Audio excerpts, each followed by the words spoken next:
उनके बीच में जब भी जाते हैं एक ही बात कहते हैं कि कहा तो गोरा क्या था, पहले जाते तो और अलग माहौल बढ़िया होता। मैं आपसे गुजारिश करूंगा, 6 महीने या 1 साल की बात नहीं, 5 तारीख को कमल के फुलवाड़ा बटन दबा देना। 5 साल के लिए रिन्यू करने का काम प्रजातंत्र में जनता के हाथ में होता है। आप लोगों को रिन्यू करना है, ऐतिहासिक फैसले लेने का काम किया बढ़ते ही, क्योंकि नायब जी एक खुद छोटे किसान परिवार से आते हैं, गांव से आते हैं, इनको दिक्कत और परेशानियों का पता है। इनको पता है कि जब इस बार बारिश लेट हुई और बारिश लेट होने के कारण हम अपने ट्यूबवेल चला करके डीजल पंप करके खारा मीठा पानी लगा करके अपने फसल को बचाने का काम करते हैं, तो किसान का खर्चा बढ़ जाता है। आदरणीय मैं धन्यवाद करूंगा आदरणीय नायब सैनी जी का, जिन्होंने तुरंत मीटिंग बुला करके ये फैसला लिया कि हमारे किसानों का खर्चा बढ़ गया, इसलिए 2000 रुपए प्रति एकड़ के हिसाब से देने का काम किया। न केवल किया, उसी दिन 525 करोड़ रुपए दिलवाने का काम किया। ऐसा पहली बार हरियाणा प्रदेश के अंदर हुआ है जब बारिश लेट का भी जो खर्चा बढ़ गया उसकी भरपाई करने के काम भी सरकार की तरफ से की गई है। जो अपने आप को किसान नेता बताते हैं, किसान हितैषी बताते हैं, उनके राज्य के अंदर 1.5 2 रुपए के चेक ढाबे के नाम पे दे करके किसान के साथ मजाक करने का काम करते थे। आज इसीलिए उनके करतूतों को देखते हुए आज हल्के के अंदर कांग्रेस पार्टी का जो कैंडिडेट रिकॉर्ड से नंबर पे है, आप लोग बता रहे हो, सारे मिलकर जी 3 नंबर पर, दूसरे नंबर पे गया, हरी मिलकर जी 3 पे जा दिया, पहले दूसरे बता, तीसरे बता, अब लड़ाई लड़ रहे हैं तीसरे और चौथे की। और जिस तरीके से आज पहले तो थोड़े दिन पहले आजकल माननीय मुख्यमंत्री महोदय को बताना चाहूंगा कि बरवाड़ा सीट वोट सीट बनी हुई है। पहले तो भूपेंद्र सिंह हुड्डा जी ने दीपेंद्र हुड्डा को भेजने का काम किया हमारे यहाँ पड़ोस के अंदर, और उन्होंने क्या कहा कि वोट काटू से बचने का काम करें। मैंने कहा भूपेंद्र सिंह हुड्डा जी, दीपेंद्र हुड्डा जी, वोट काटू से नहीं, ये नौकरी बेचू से बचने का काम हमारे हल्के की जनता कर रही है। जिस तरीके से आपने युवाओं के साथ धोखा करने का काम किया, युवाओं की नौकरियां बेचने का काम किया, खासकर जो कमजोर वर्ग थे उनके साथ तो और भी ज्यादा अन्याय हुआ। एससी और बीसी के लोगों की तो कोई भी अगर वैकेंसी निकलती थी, 50 वैकेंसी निकलती थी तो 25-30 लेकर के एक नीचे छोटी सी लाइन लिख देते थे कि योग्य उम्मीदवार न मिलने के कारण ये पत्रिका छोड़े जाते हैं। उन लोगों को अयोग्य घोषित करने का काम किया। जो जन्मजात स्किल्ड होते हैं, हाथ से काम करने वाले लोग होते हैं, कोई खेती करते हैं, कोई मजदूरी का काम करते हैं, कोई लोहे का काम करते हैं, कोई कपड़े सिलने का काम करते हैं, कोई बाल काटने का काम करते हैं, कोई बर्तन बनाने का काम करते हैं, सारे के सारे हाथ से काम करने वाले लोगों को अयोग्य घोषित करने का काम कांग्रेस की सरकार ने, भूपेंद्र सिंह हुड्डा जी की सरकार ने करने का काम किया। और जिस तरीके से कमजोर वर्गों पर उस समय में जो अन्याय हुए, अत्याचार हुए, वो भी हमारे सामने है। लोगों को गांव से पलायन करने तक मजबूर होना पड़ा। मैं धन्यवाद करूंगा माननीय नायब सैनी जी का, जिन्होंने जो खासकर जो बैकवर्ड क्लास की मांग थी कि क्रीमी लेयर की आय सीमा बढ़ाई जाए, उन्होंने तुरंत ये मांग मानते हुए गुड़गांव के अंदर मीटिंग करी और वहां घोषणा की कि क्रीमी लेयर की आय सीमा जो सेंटर की तरफ पे हम कर रहे हैं। और इतना ही नहीं, सबसे बड़ी बात ये कि बैकलॉग जो कांग्रेस के राज में जो न्याय हुआ था वो भी बैकलॉग पूरा करने का काम हम करेंगे। नायब सैनी जी ने घोषणा की है, बहुत बड़ी घोषणा हमारे बीच में की है। इसलिए साथियों ज्यादा न बोलते हुए, क्योंकि माननीय मुख्यमंत्री महोदय की 4 और जनसभाएं हैं, आपसे एक बात कहूंगा कि आप सारे इकट्ठे होकर के अपना एक वोट 5 तारीख को कमल के निशान पर देने का काम करें। आपका जो कमल के निशान पर वोट करोगे तो आपके बरवाड़ा हल्के का विकास कराने का काम करेगा। आपका दिया हुआ वोट बरवाड़ा हल्के को सुंदर शहर बनाने का काम करेगा। मैं गया हूँ बरवाड़ा हल्के के अंदर, गलियों के अंदर, जहाँ जल भराव की भी दिक्कत है, पानी की दिक्कत है, और वहाँ कुछ अनअप्रूव्ड एरिया है, उन सारी चीजों का निदान प्राथमिकता के आधार से करेंगे। मैं आपको आदरणीय मुख्यमंत्री की मौजूदगी में आपसे मैं वायदा कर रहा हूँ कि हम ये प्राथमिकता के आधार पर कार्य करेंगे। चाहे गांव के अंदर कई जगह पे मैं गया हूँ जहाँ पानी ऊपर आने से जो वाटरवर्क्स के अंदर नीचे चूहे के पानी मिल गया, किस तरीके की दिक्कत है, चाहे खेतों के रास्तों की दिक्कत है और चाहे रोड्स की दिक्कत है।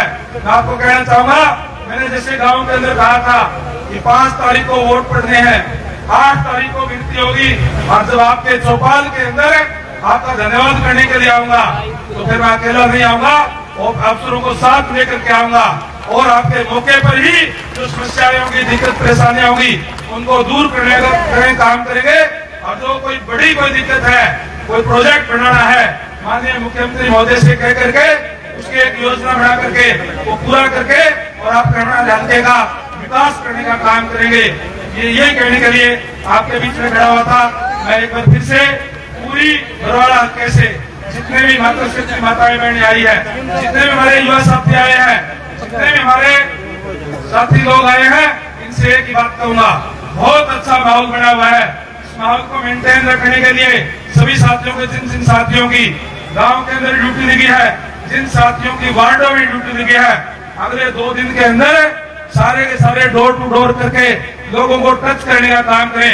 आज हालत यह है माननीय मुख्यमंत्री महोदय कि लोग हमारे को बहुत वोट देना चाहते हैं, जरूरत है केवल जाकर के मांगने की जरूरत है, लोग तैयार बैठे हैं। इसलिए मैं तमाम युवा साथियों से, हमारे जितने भी कार्यकर्ताओं की ड्यूटी लगी है, उनसे निवेदन करूंगा कि वार्ड स्तर पे भी, गाँव के अंदर भी डोर टू डोर जाकर के अपने अपने गांव अगले 2 दिन के अंदर एक घर टच करने का काम करें। करोगे सारे? तो यही कहने के लिए आपके बीच में आया था। और अभी जब मणिकंदर सिंह हुड्डा से बात नहीं बनी, अब 26 तारीख को जो है एक और युवराज, जो बड़ा युवराज जो विदेशों के अंदर रहते हैं, राहुल गांधी जी को भी बोला बरवाड़ा के अंदर आना है। उन लोगों को मैं मंच के माध्यम से पूछना चाहता हूं, राहुल गांधी जी से आप पूछे भूपेंद्र सिंह हुड्डा जी से कि उन्होंने अपने शासनकाल के अंदर क्यों गरीबों के ऊपर अत्याचार करने का काम किया, क्यों उन्होंने गरीबों की हमारे युवाओं की नौकरी बेचने का काम किया, क्यों वो अन्याय करने का काम किया, उसका जवाब दे और उसके बाद बरवाड़ा हल्के के अंदर वोट मांगने का काम करे।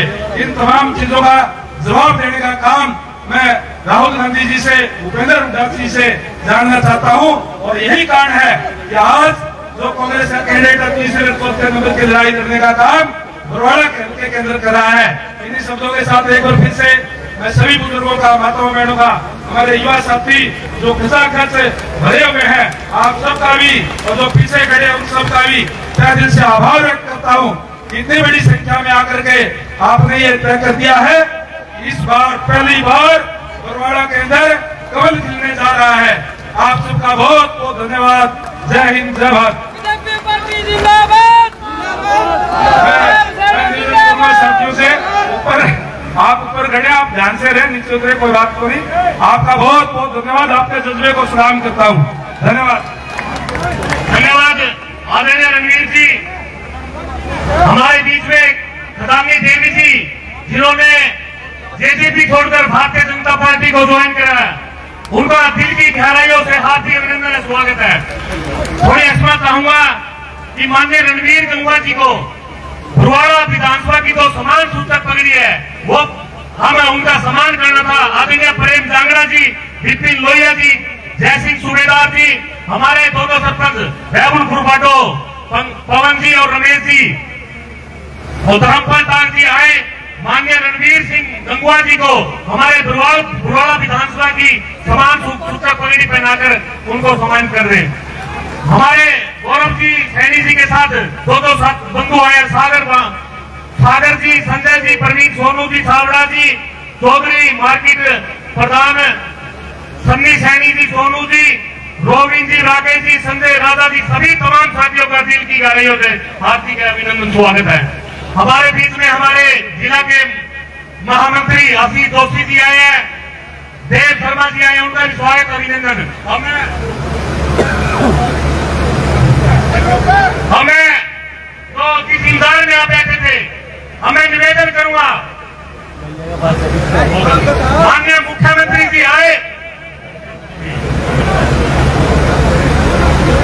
माननीय मुख्यमंत्री जी आए और आए हुए बुजुर्गों का आशीर्वाद ले, युवाओं का मार्गदर्शन करें। आदरणीय मुख्यमंत्री नायब सिंह सैनी जी ने आदर्श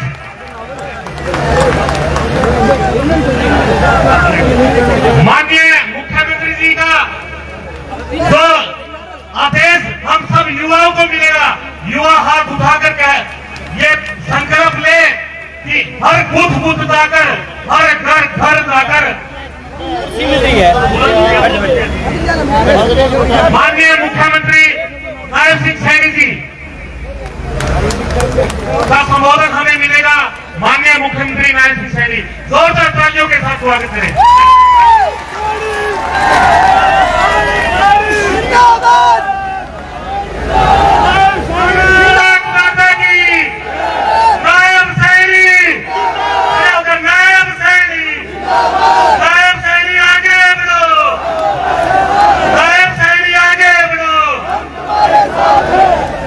भारत माता के, भारत माता के। बहुत ही सम्मान के भारतीय जनता पार्टी के वरिष्ठ नेता, हरियाणा विधानसभा के डिप्टी स्पीकर रणवीर गंगवा जी, भाई जोरदार ताड़ी मार करके रणवीर गंगवा जी को यह विश्वास दिला दीजिए। डाउन करना चाहिए।